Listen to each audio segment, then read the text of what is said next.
Hello there, and welcome to today's video. I'm Thomas Infante, if you don't already know, and on this channel, I'm definitely giving some stories, giving some insights, spreading some positivity, and really just spreading knowledge and love. Like, that's what I do.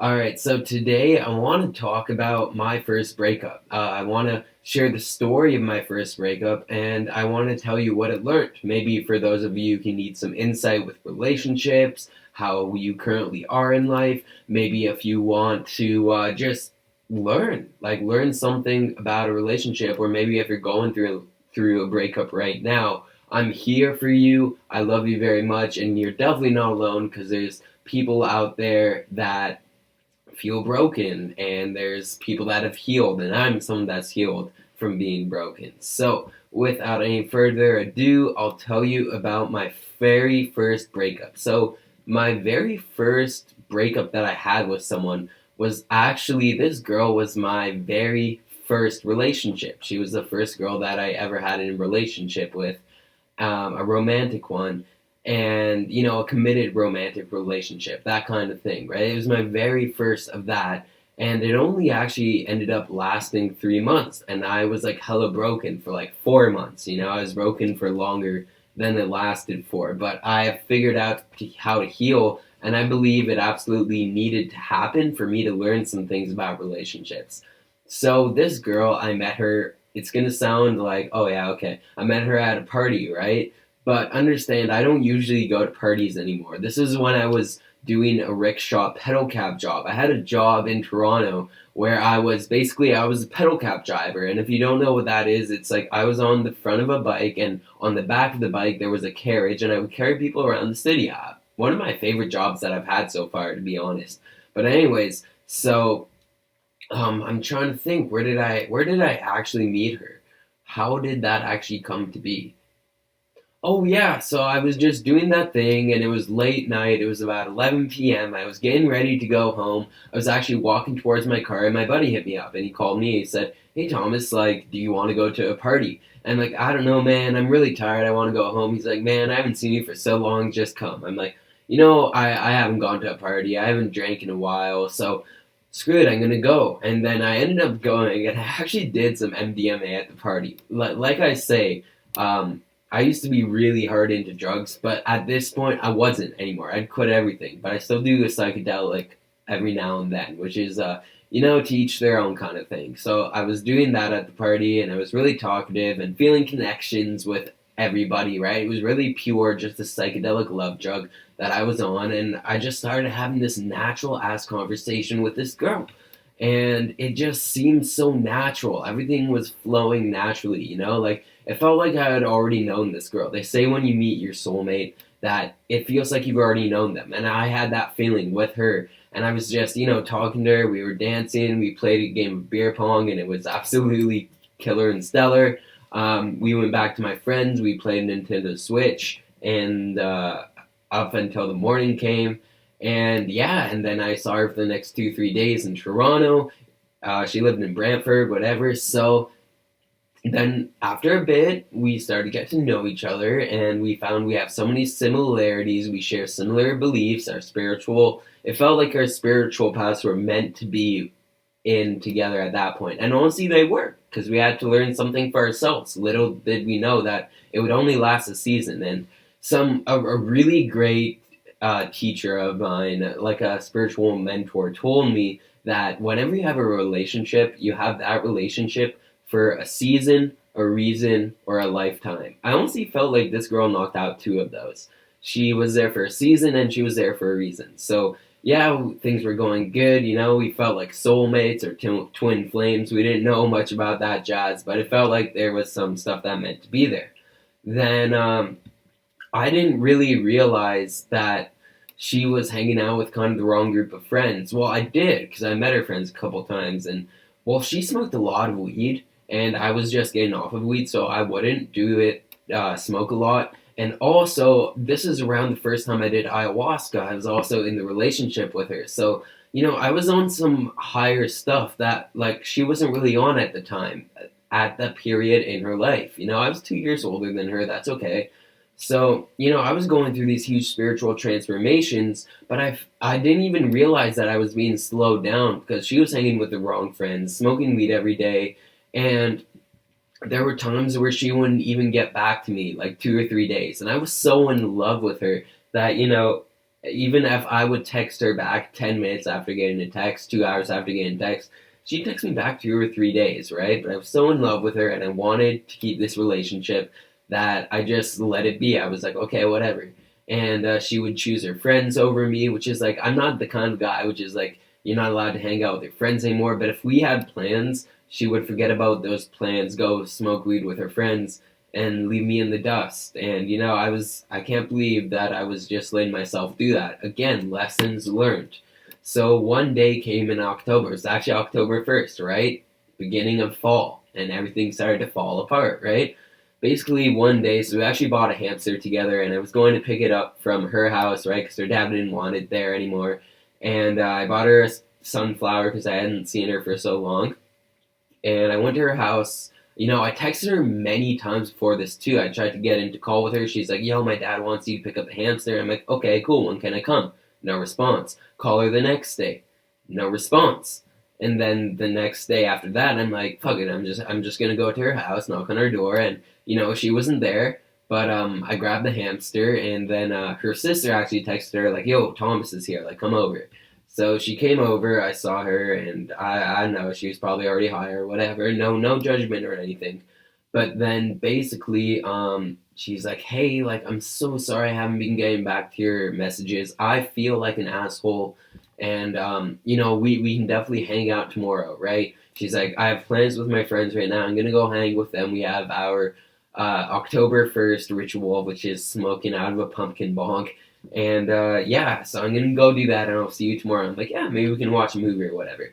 So I go into my car. I have this hamster, and then right as I'm pulling out, she actually out of nowhere, right? She knocks on my window. She's like, "Wait, wait, wait." And that's when I knew I had a feeling like something was really wrong. Like I had feelings before this that things were really wrong, but she was ignoring me and putting me off and everything. But she's like, "Listen, I didn't want to tell you this over text or a phone call. So now that we're in person, like this," and she was actually tearing up and stuff. She said, "This isn't working for me. Like, I don't sleep at night. Like, I have a lot of my own things that I have to work on. Like, I am not in a place in my life right now where I'm ready to have a relationship." And she said, I just want to be alone right now, and I need some time to myself." And I was like, "Sarah, like, what?" Oh, I just said her name. Oops. I was like, "But what? Like, really?" I was just so shocked, so stunned. It felt like my heart had dropped all the way down to the core of the earth. I was like, "What are you, why?" Like, she's like, "I just need to be alone." I'm like, "Okay, like, I guess I understand," not really knowing what to say. And, like, I said, can we still hang out? She's like, "Honestly, I don't know. I just want to be alone right now." No information, no details. I'm like, all right, whatever. So I drove away, and then I let her be for a few days. I didn't text her or anything, and then I started texting her like, "Hey, can you tell me what that's about? Can you at least promise to call me? Like, can you call me and tell me what that was actually about? Because all I got was you want to be alone out of somewhere. Like, is it something that I did wrong? Like, what's going on?"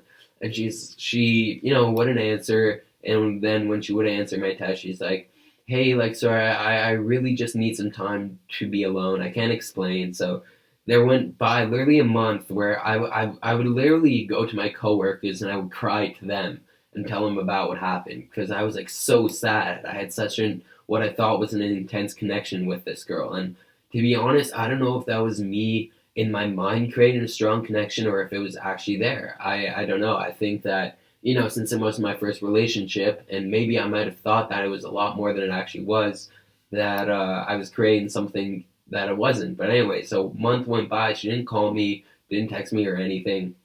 When I would text her, she would be like, she would send me texts like, "Honestly, you couldn't give me what I needed.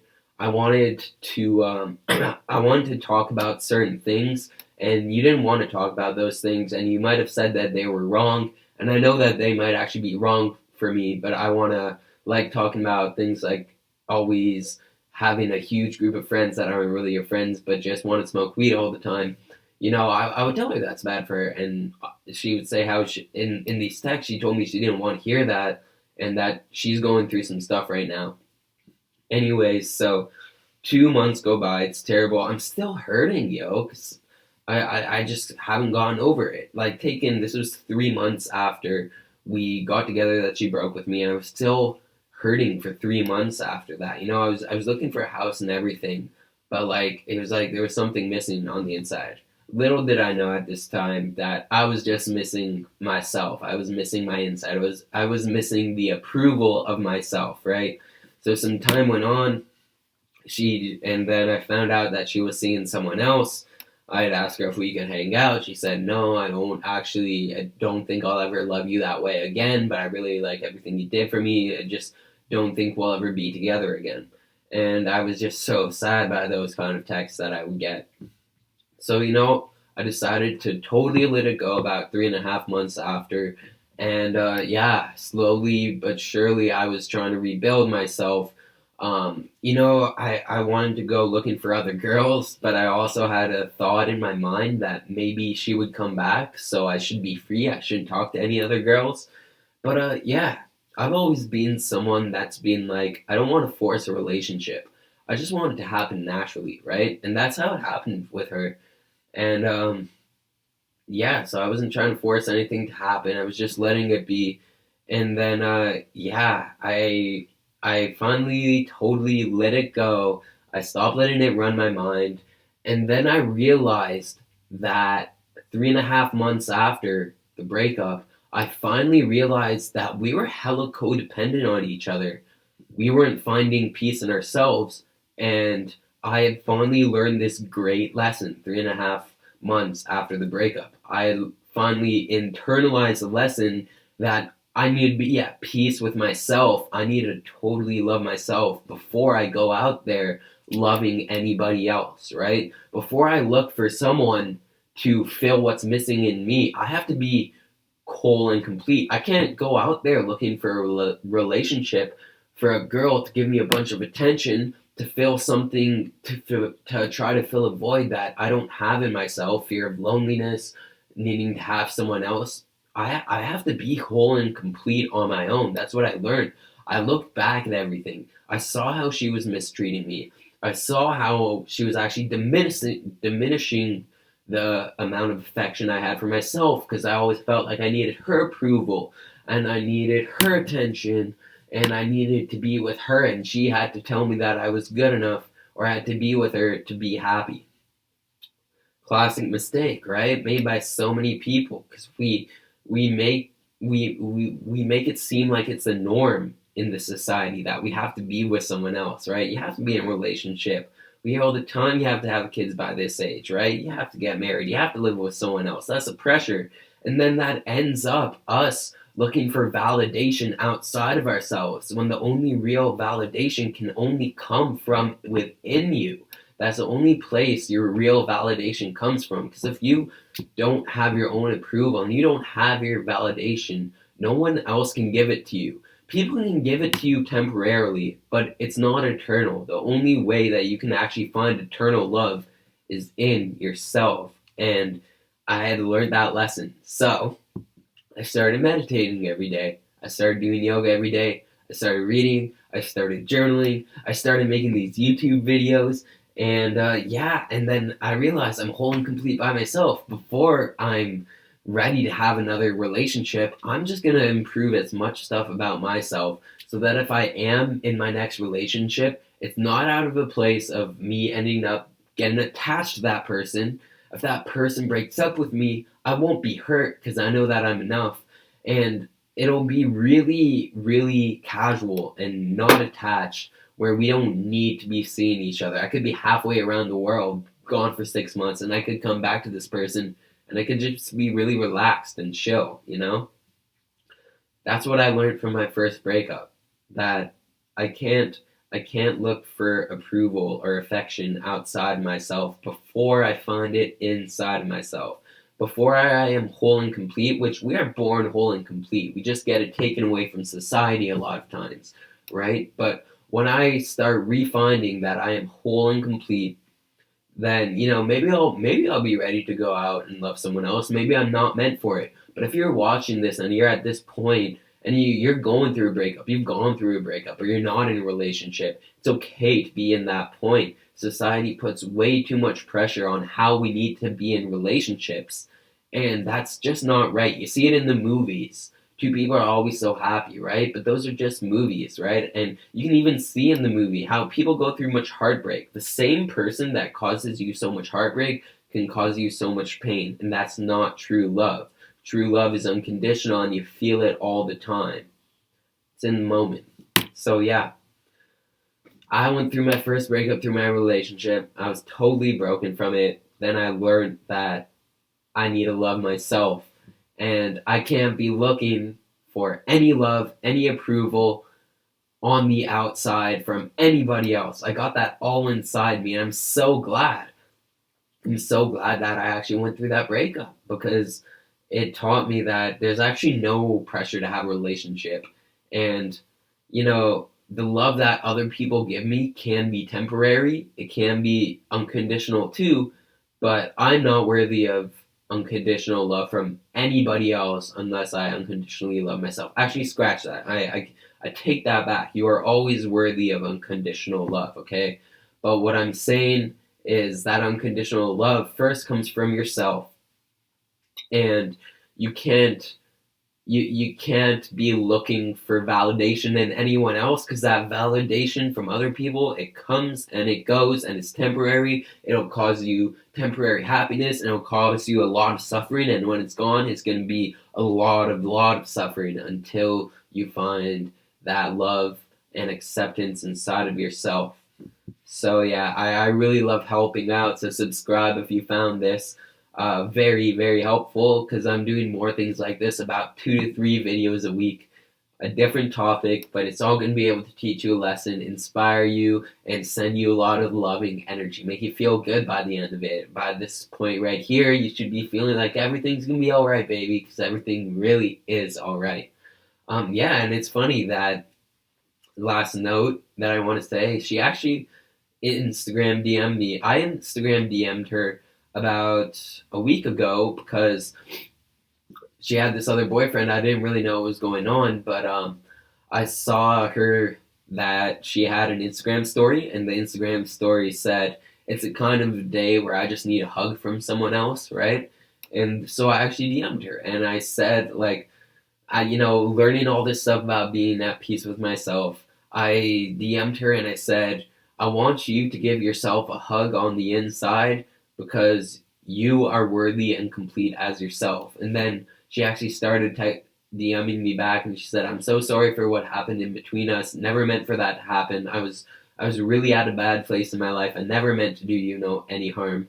I'm sorry, you're a great guy. And she also said that she had been cheated on by the guy he was seeing afterwards. And anyways, moral of the story is it ended on a positive note. We're probably not going to see each other for a long time, right? Or even talk about being friends.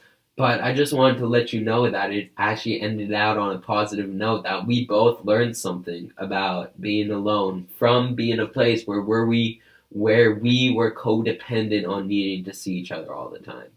Everything works out, and it's all meant to be. If it's meant to be, it will be. Trust me, just let it be. Namaste. By the way, really like this. If you comment on it, because it's just dope to hear that other people are vibing with the same stuff. Easy.